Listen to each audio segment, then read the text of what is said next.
चलिए आज हम सुनते हैं गजलक्ष्मी व्रत की पौराणिक कथा। प्राचीन समय की बात है। महाभारत के युद्ध के बाद पांडवों ने हस्तिनापुर में राज करना शुरू किया। उस समय कुंती और गांधारी दोनों राज्य में अपने पुत्रों के साथ रह रही थी। दोनों ही माताओं के मन में अपनी पुत्रों की भलाई और समृद्धि की कामना थी। लेकिन कुंती के मन में एक विशेष पीड़ा थी, क्योंकि उनके बेटे युद्ध के बाद के समय में संघर्षों का सामना कर रहे थे।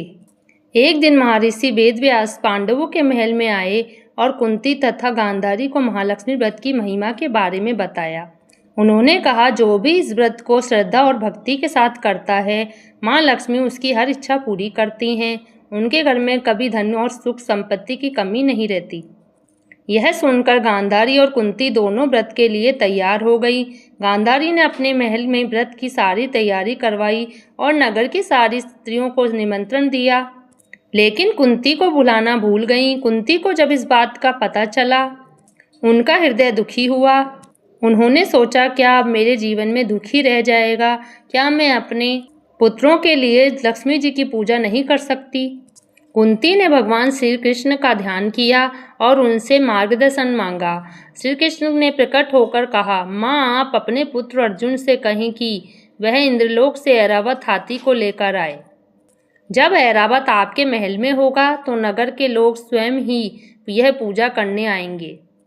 कुंती ने तुरंत अर्जुन को बुलाया और श्री कृष्ण का संदेश सुनाया। अर्जुन ने अपनी दिव्य शक्तियों का प्रयोग किया, इंद्रलोक से ऐरावत हाथी को बुला लिया। जब नगरवासियों को पता चला कि कुंती के महल में स्वर्ग का ऐरावत हाथी आया है, तो वे सभी उसे देखने के और पूजा करने के लिए वहां पहुंचने लगे। कुंती ने ऐरावत हाथी की बुद्धिपूर्वक पूजा की और माँ लक्ष्मी का आह्वान किया। उनके श्रद्धा और भक्ति से प्रसन्न होकर माँ लक्ष्मी ने कुंती को दर्शन दिए और कहा, हे कुंती, तुम्हारे पुत्रों के जीवन में अब समृद्धि और खुशहाली का वास होगा। तुम्हारे घर में कभी धन की कोई कमी नहीं रहेगी। और तभी से गजलक्ष्मी का व्रत किया जाता है।